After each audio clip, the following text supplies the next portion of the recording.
नमस्कार मैत्रिणींनो, श्री स्वामी समर्थ. जय जय स्वामी समर्थ. माझ्या स्वामी चरण सेवा या चॅनलमध्ये आपलं स्वागत आहे. तुम्हाला जर माझे व्हिडिओ आवडत असतील तर तुम्ही प्लीज माझ्या चॅनलला सबस्क्राईब करा, व्हिडिओला लाईक आणि शेअर करा. आपण आज पाहणार आहोत पौर्णिमेला कोणती सेवा करावी म्हणजे आपल्या घरात सुख शांती ऐश्वर्य नांदेल आणि आपल्या घरात पैसा टिकून राहील. म्हणतात की आमच्या घरात खूप अडचणी आहेत, वादविवाद, भांडणे, आर्थिक टंचाई या गोष्टी नेहमी घडत असतात. पैसा खूप येतो पण पैसा टिकत नाही. आलेला पैसा हा विनाकारण खर्च होतो, अनावश्यक गोष्टीसाठी, दवाखान्यासाठी खर्च होतो.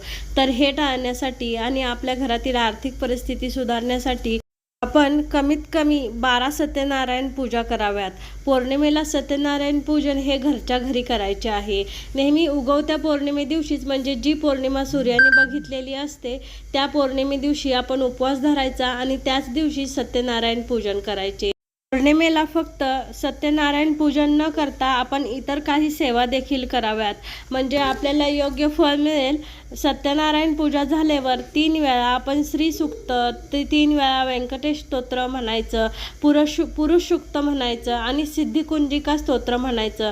माता लक्ष्मीची आराधना करायची. दर पौर्णिमेला आपण विशेष सेवा म्हणजे आणि महत्त्वाची सेवा म्हणजे कुंकुमार्चन करायचं. दर पौर्णिमेला कुंकुमार्चन करायचं आहे. आपल्या घरात जी देवीची मूर्ती किंवा जो देवीचा टाक आहे तिला अभिषेक करून कुंकुमार्चन करायचं. पौर्णिमे दिवशी देवीच्या टाकावर किंवा मूर्तीवर पंचामृताने अभिषेक करावा. पौर्णिमा केव्हाही चालू झाली असली तरी उगवत्या पौर्णिमे दिवशी आपण या सेवा करायच्या आहेत.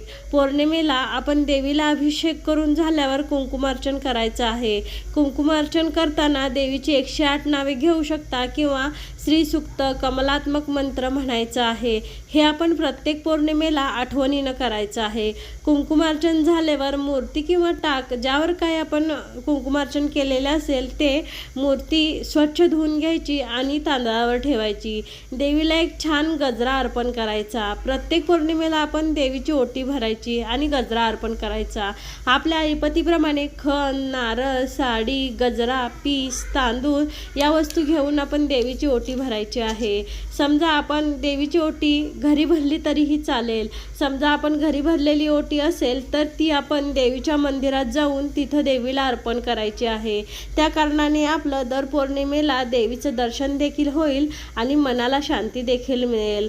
पौर्णिमेला हे नियम आपण कोणते पाळायचे ते पाहूया. पौर्णिमेला हे नियम मात्र कटाक्षाने पाळायचे आहेत. पौर्णिमेला बाहेरचं अन्न ग्रहण करायचं नाही किंवा कोणाच्या घरातलं देखील खायचं नाही. पौर्णिमेला काळं वस्त्र घालायचं नाही. पौर्णिमेला उच्च नीच काही बोलायचं नाही, खोटं बोलायचं नाही. जास्तीत जास्त आपण आपल्या घरात गोमूत्र शिंपडायचं.